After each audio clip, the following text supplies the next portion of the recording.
హైందవ శంఖారావం సభకి రావాలనుకునే వాళ్ళకి కావచ్చు, లేదా ఈ ఇంటర్వ్యూ చూస్తున్నటువంటి ప్రేక్షకులకు కావచ్చు, ఎందుకు రావాలి, ఎందుకు దీంట్లో పాలు పంచుకోవాలి అంటే మీరేం చెప్తారు? వాళ్ళకి ఇచ్చే సూచన ఏమైనా ఉందా? 800 సంవత్సరాలు బానిసత్వాన్ని అనుభవించాం మొగలాయల చేతుల్లో. దేవాలయాలు ధ్వంసమయ్యాయి, దోపిడీకి గురయ్యాయి, శిథిలమైపోయాయి. అదే సందర్భంలో 200 సంవత్సరాలు క్రైస్తవులైన బ్రిటిష్ వాళ్ళ చేతుల్లో లూటీకి గురయ్యాయి. అందులో భాగమే ఈస్ట్ ఇండియా కంపెనీ ఈవేళ మనం అనుభవిస్తున్న ఈ ఎండోమెంట్ డిపార్ట్మెంట్ అనేది తీసుకొచ్చింది. కాబట్టి దేవాలయాల యొక్క ఆస్తులు వాళ్ళు ఆక్రమించుకోవడం కోసం 1897లో వాళ్ళు తీసుకొచ్చినటువంటి చట్టం ఏదైతే ఉన్నదో ఆ చట్టమే ఈవేళ ఎండోమెంట్గా పరివర్తన చెంది ఈవేళ మన నెత్తి మీద భస్మాసుడిగా కూర్చుంది. కాబట్టి ఇన్ని సంవత్సరాలు పోరాటం చేసిన యొక్క హిందువుల ఆదర్శాన్ని గుర్తించండి. 1000 సంవత్సరాలు బానిసత్వంలో ఉన్న దేవాలయ వ్యవస్థని కాపాడుకోవడం కోసం తమ ప్రాణాన్ని బలి చేసినటువంటి హిందూ వీరుల యొక్క చరిత్రను గుర్తించండి. వాళ్ళు చేసిన త్యాగాలు, బలిదానాలను వృధా పోనివ్వకండి. స్వతంత్రం వచ్చినా ఇంకా దేవాలయాలు బానిసత్వంలో ఉండే పరిస్థితికి మనము కూడా ఒక కారణమే. కాబట్టి నడుం బిగించి ముందుకు వద్దాం. కలిస్తే బలుస్తాం, బలిస్తే నిడుస్తాం, విడిపోతే పడిపోతాం. కాబట్టి ఈవేళ మనం కలిసికట్టుగా కనుక నిలబడకపోతే ఇక దేవాలయ వ్యవస్థ మనకు మిగలదు.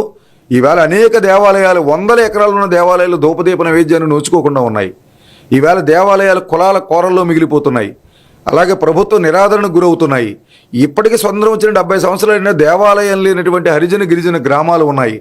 కూలిపోయిన దేవాలయ స్థానంలో దేవాలయాలు కట్టలేని పరిస్థితి ఉన్నాయి.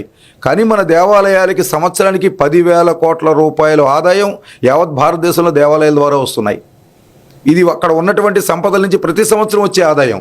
అది కాక ఈ టిక్కెట్ల పేరుతో మరొక పేరుతో ప్రతి సంవత్సరము వసూలు చేసే ఆదాయం 400 కోట్లు.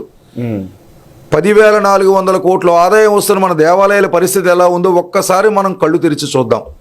దీనికి కారణం మనం ఉదాసీనంగా ఉండడమే. మన దేవాలయాలను మనం రక్షించుకోకపోతే స్వతంత్రం తెచ్చుకున్న దానికి అర్థం ఉండదు. కాబట్టి మన పరిపాలన వికేంద్రీకరణ, అధికార వికేంద్రీకరణ కోసం కాదు మనం స్వతంత్రం తెచ్చుకున్నది. ఇది వాళ్ళు చేశారు. పాఠశాల వాళ్ళు పెట్టారు, రైలు నడిపారు, రోడ్లు వేశారు, విద్యుత్ తీగలు పెట్టారు.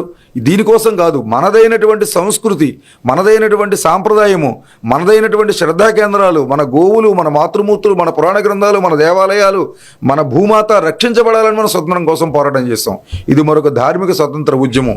అప్పుడు స్వతంత్రం కోసం పోరాటం చేయలేకపోయాం. ఇవాళ ధార్మిక స్వతంత్రం కోసం పోరాటం చేయడానికి కలిసి ముందుకు నడుద్దాం. అందరూ విజయవాడ చేరుకుందాం. తప్పనిసరిగా ఈ కార్యక్రమం విజయవంతం కావాలని నడుం కలిపి విజయవాడకు వద్దాం.